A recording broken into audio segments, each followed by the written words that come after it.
ஏய் என்ன உன் முகர கட்டிக்கு ஓயாம வணக்கம் பண்ணுமா? போட்டா அடப்பத்திருச்சு நினைச்சுக்கிட்டு இருக்க? யோ, உனக்கு வணக்கம் போட நீ என்ன பெரிய கவர்னரா?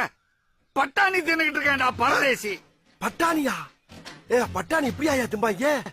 அங்க இருந்து வர்றவனுக்கு பூரா வணக்கம் சொல்ற மாதிரி திங்கிற பட்டாணி பூரா நான் புடுங்க. என்னது? என்னங்க ஐயா, நான் ஒரு அனாதை. எனக்கு பக்கவாதம் வந்ததுனால வீட்டு பக்கம் வராதேன்னு என் பையன் வீட்டை விட்டு விரட்டிட்டான். முதலாளிக்காக வெயிட் பண்ணும்போது பட்டாணி சாப்பிட்டுக்கிட்டு இருந்தேன். பட்டாணி சாப்பிட்டு